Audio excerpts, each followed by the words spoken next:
c'est intéressant parce que avant on parlait des rois du luxe dans lequel ils vivaient, mais nous on vit mieux que les rois de l'époque. C'est intéressant, hein. Ici on a une vie bien mieux que Louis XIV et tous les grands empereurs qui ont vécu avant nous.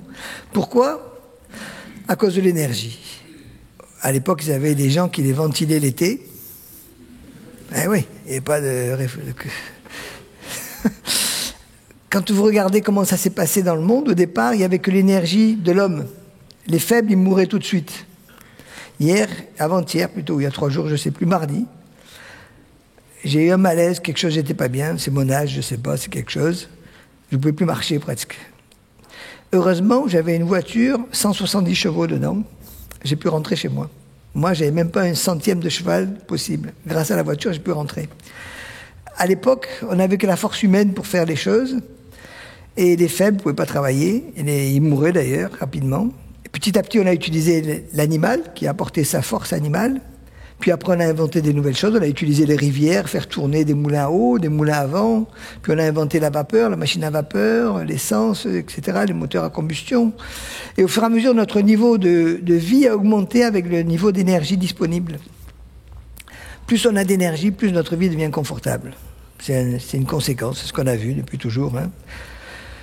Et on a trouvé des nouvelles technologies. On a le nucléaire maintenant, c'est la technologie la plus sophistiquée qui soit. Et pourtant, cette énergie n'est pas distribuée équitablement dans le monde, hein. Il y a des pays qui ont beaucoup de pétrole, ils ne savent même pas quoi en faire tellement ils en ont. Il y en a qui n'ont rien. Il y en a qui ont des moyens technologiques, d'autres qui ne les ont pas. Et s'il existait une source d'énergie qui puisse aider l'ensemble de la planète. Alors, il s'est passé quelque chose le 23 mars 1989. Pour les personnes un peu plus âgées ici qui sont dans la salle, qui étaient suffisamment adultes, il y a eu une grande annonce qui a été faite à l'université de l'Utah aux États-Unis, où 2 chimistes, électrochimistes, un Américain et un Britannique, Martin Fleischmann et Stanley Pons, ont annoncé qu'ils avaient réussi à faire une réaction nucléaire dans un tube à essai. Alors, il faut d'abord que je vous explique un petit peu ce que c'est le nucléaire. Vous connaissez tous le tableau périodique maintenant, donc je sais qu'il n'y a plus de problème là-dessus. Mais je vais vous dire un petit peu. Vous savez qu'on a des réacteurs nucléaires dans le monde entier. En France, on en a un 58. Dans le monde entier, il y en a à peu près 400. Ils fonctionnent tous sur le même principe qui s'appelle la fission. Alors la fission, c'est un gros noyau, le noyau d'uranium. Il s'appelle le numéro 92, mais bon, c'est pas grave. Vous le cassez en 2. Et là, extraordinaire, la masse des 2 morceaux est plus petite que la masse de départ.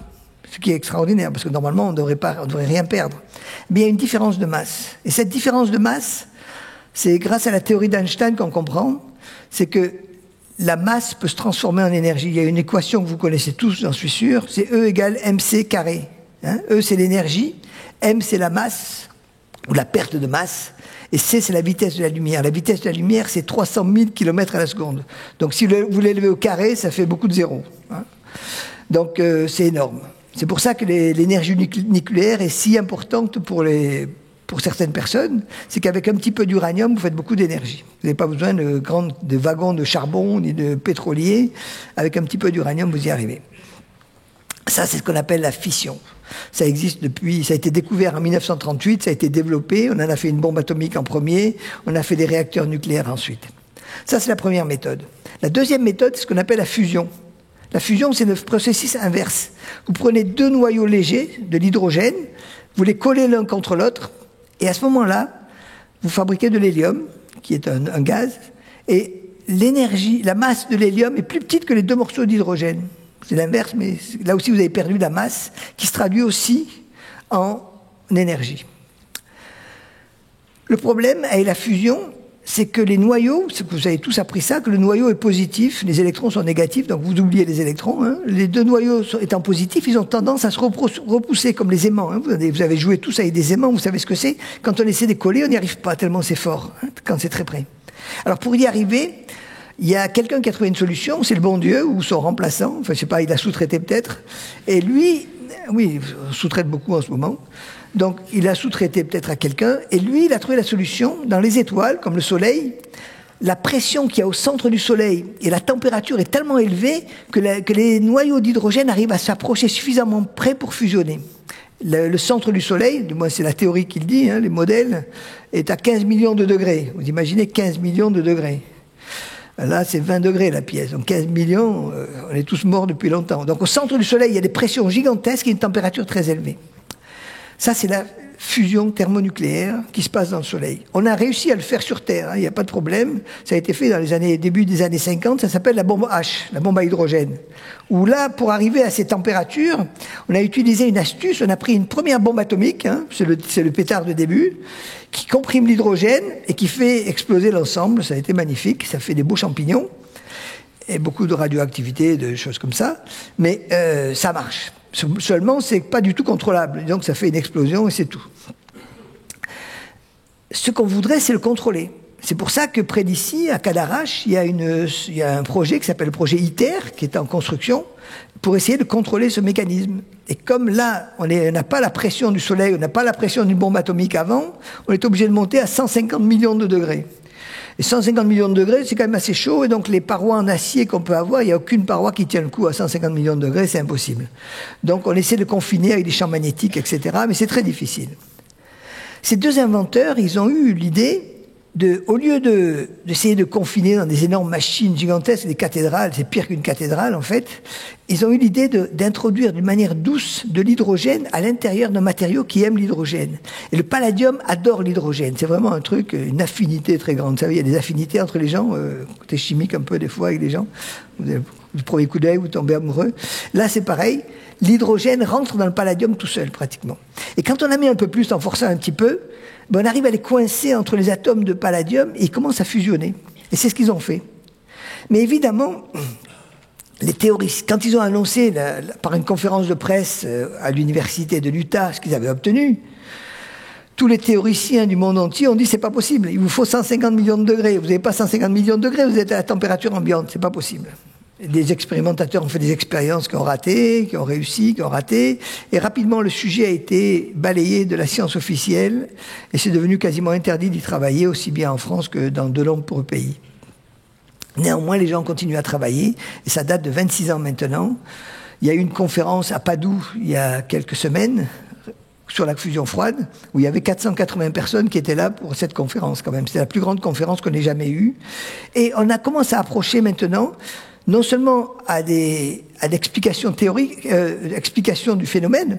On a montré que scientifiquement, on avait vraiment réussi à trouver de la chaleur. On a montré qu'on arrivait à trouver de l'hélium, ce qui veut dire que on a montré que l'hydrogène pouvait se transformer en hélium. Il y a quelque chose qui produisait de l'hélium qui n'était pas là avant. Et en même temps, on est en train de passer à un stade presque industriel.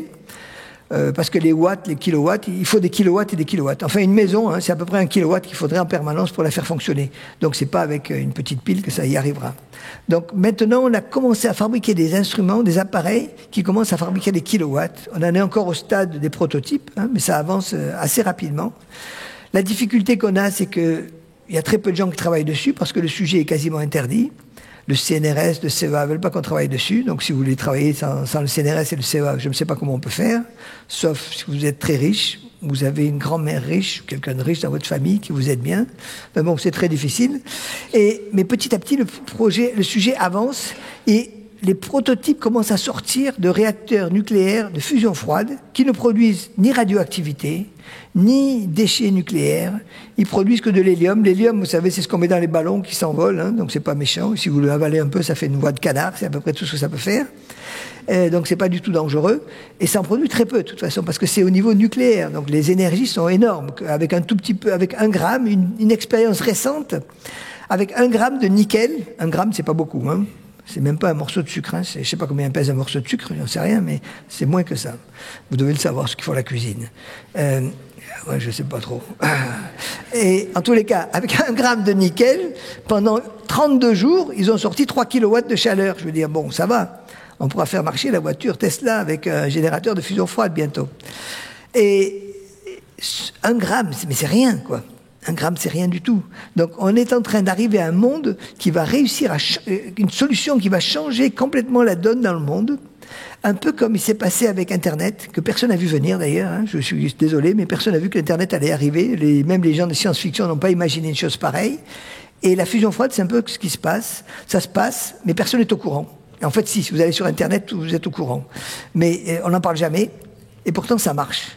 Les industriels sont intéressés, les gens du capital risque sont intéressés.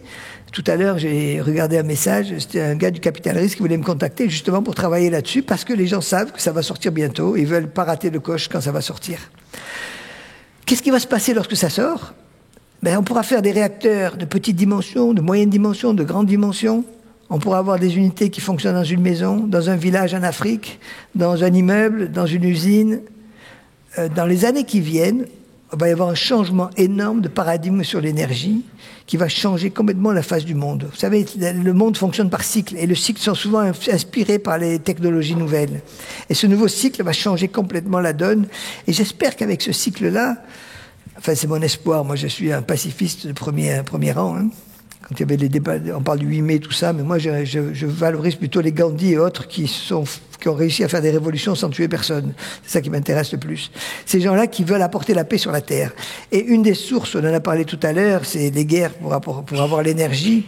Et peut-être que cette nouvelle technologie permettra d'amener dans le monde un peu plus de paix en aidant ces pays qui n'ont pas de ressources énergétiques à avoir des ressources.